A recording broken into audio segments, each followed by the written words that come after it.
Bayangkara II Richard Eliezer Pudihang atau Baradae akan mengajukan diri sebagai justice kolaborator dalam kasus kematian Brigadir Yosua. Dengan menjadi justice kolaborator, Baradae akan kembali mengajukan permohonan perlindungan ke Lembaga Perlindungan Saksi dan Korban (LPSK). Sebelumnya, LPSK telah menolak permohonan perlindungan Baradae karena dirinya telah ditetapkan sebagai tersangka. Baradae merupakan saksi kunci dalam kasus meninggalnya Brigadir Yosua Huta Barat atau Brigadir J di rumah dinas Irjen Pol Verdi Sambo. Polisi sebelumnya menyebut Baradae adalah pelaku yang menembak Brigadir J hingga tewas. Setelah ditetapkan sebagai tersangka dan berganti pengacara, Baradae akan mengajukan diri sebagai justice kolaborator. Menurut kuasa hukum Deoli Payumara, rencananya hari ini mereka akan datang ke LPSK. Yang bersangkutan sebagai justice kolaborator. Kita memohonkan itu dan kita juga meminta perlindungan hukum kepada lembaga perlindungan saksi dan ini kan dia memang gak nyaman karena merasa tertekan kan, tekanan batin kan. Tapi kita buka supaya jangan tertekan lah. Dia apa adanya, ya nasib adalah nasib kan, tapi dia bercerita supaya ini menjadi terang benderang dan dia setuju. Justice kolaborator adalah istilah bagi pelaku tindak pidana yang bekerja sama dengan penegak hukum untuk membongkar kasus hukumnya secara menyeluruh, baik dalam penyelidikan maupun penuntutan.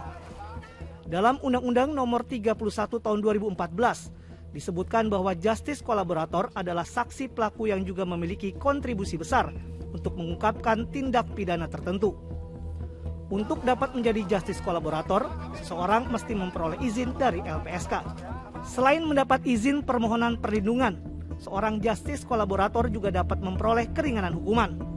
Dalam kasus hukum di Indonesia, sejumlah nama pernah menjadi justice kolaborator. Di antaranya Muhammad Nazarudin dalam kasus korupsi Wisma Atlet dan tindak pidana pencucian uang di perkara saham Garuda Indonesia. Sebagai justice kolaborator, hukuman Nazarudin dipotong dari 7 tahun menjadi 4 tahun 10 bulan. Lalu ada Agus Condro Prayitno dalam kasus suap pemilihan Deputi Gubernur Senior Bank Indonesia. Hukuman Agus Condro pun dipangkas dari 1 tahun 6 bulan menjadi 1 tahun 3 bulan. Menjadi justice kolaborator Damayanti Wisnu Putranti, hukumannya diperingan menjadi 4,5 tahun dari 6 tahun dalam kasus suap pembahasan proyek di Kementerian PUPR. Ada yang berhasil, ada juga yang ditolak menjadi justice kolaborator dalam kasus hukumnya. Di antaranya Setia Novanto, Andi Narogong, dan Irvanto Hendra dalam kasus korupsi KTP elektronik. Menyikapi keinginan Baradae yang ingin menjadi justice kolaborator, Ketua LPSK Hasto Atmojo Suroyo menyatakan Baradae mesti mau mengungkap kasus kematian Brigadir J secara terang benderang, termasuk mengungkap siapa saja orang yang terlibat. Kalau dia bersedia menjadi justice kolaborator, ya dia harus bisa memberikan keterangan untuk membongkar perkaranya itu secara lebih tuntas, termasuk orang-orang yang ada di atas dia, apakah yang memerintahkan dia atau siapapun gitu ya. Itu yang menjadi syarat.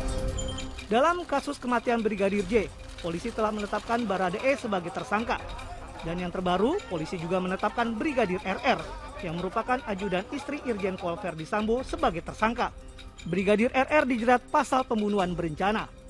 Tim Liputan 6 SCTV melaporkan.